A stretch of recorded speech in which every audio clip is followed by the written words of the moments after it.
Бисмиллахир-рахманир-рахим. Алхамдулиллах, вассалату вассаламу аля расулиллах. Кур'ан-ы Каримди жаттоонун эң жеңил жолу. Көптөгөн алымдар жана карылар айтышат, Кур'ан-ы Каримди жаттоонун эң жеңил жолу төмөндөгүдөй. Эң алгач жакшылап дарат алып келип, Кур'ан-ы Каримди ачкандан соң жаттай турган бетиңизди алгач белгилеп, андан кийин ошол беттеги эң биринчи аятты жаттап баштайбыз. Мисал айтсак, Бисмиллахир-рахманир-рахим. Абаса ва тавалла. Абаса сүрөсүнүн биринчи аяты. Ушул аятты алгач 20 жолу же 30 жолу кайталап жаттагандан соң кийинки аятка өтөбүз. Ан жаахул а'ма. Андан кийин ушул аятты 30 жолу же 20 жолу кайталап жаттагандан соң эми ушул биринчи аят менен экинчи аятты экөөнү кошуп айтабыз. Абаса ва тавалла ан жаахул а'ма. Экөөнү бириктирип канча бир жолу 20 жолу же 30 жолу кайталап экөөнү бекемдегенден соң андан кийин 3-чү аятка өтөбүз. Ушинтип кийинки 3-чү аятты жаттагандан кийин 3 аятты кошобуз. 4 аят жаттагандан кийин 4 аятты кошуп жаттайбыз.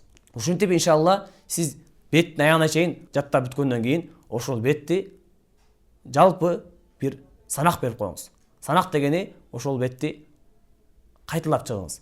Мисалы алымдар айтышат, эң эле болбоду дегенде жаттап бүткөндөн кийин ошол бетке же канча бет болсун, 1 бет болобу, же 5 катар болобу, же 10 катар болобу, ошол жаттаган жериңизге жаттап бүткөндөн кийин андан кийин санак берген эң жакшы дейт. Санактын көлөмү канча десе, карылар айтышат, эң азында 100 жолу же 150 жолу санак берген эң жакшы дейт. Негизи кайсы бир жатталган нерсе канча көп кайталанса, ошончолук ал жүрөктө бекем сакталат. Арабтарда бул туурасында мындай сөз бар. Ма такаррара такаррара. Кайсы нерсе көп кайталанса, ошончо бекемделет дейт. Негизи Кур'ан-ы Карим жаттоо бул бир ыкмага чектелбейт. Кээ бирлерге ушундай ыкма жакшы. Аят кылып жаттаган, жана ар бир аят жаттагандан кийин мурдагы аятка кошуп жаттаган кээ бирлерге ушул жакшы. Кээ бирлерге катар менен жаттаган жакшы. Кээ бир адамдарга катар менен эмес, мисалы күнүмдүк сабагы 5 катар болсо, андагы 5 катарды жалпы жаттаган аларга эң жакшы. Жалпы ошол 5 катарды кайталап андан кийин жаттайт.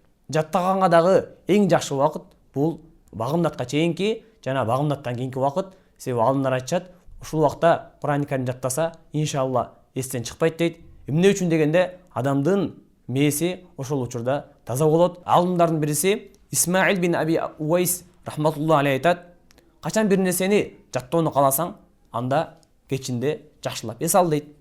Андан кийин эртең мененки убакытта багымдатка чейинки бир кайсы бир убакта туруп, ошол жаттай турган сүрөнү, жаттай турган өлчөмдү жакшылап кайталасаң, жакшылап жаттасаң, Аллах кааласа жаттаган нерсени эч убакта унутпайсың дейт. Тажрыйба кылып көргөн кээ бир карылар айтышат, жаттай турган бетиңизди, жаттай турган сүрөңүздү кечинде 100 жолу, 150 жолу жакшылап кайталап, андан уктасаңыз, Аллах Тааланын каалоосу менен эртең менен турганыңызда ошол кайталаган сүрөңүз, кайталаган жериңиз бул зээниңизге 10 жолу кайталаганда эске келет дейт. Себеби Аллахтын кудурети менен адам уктаганда дагы кайталап койгон сүрөсүн Аллахтын кудурети менен адамдын мээси өз жаттап, бекемдеп ошону сактап коет экен.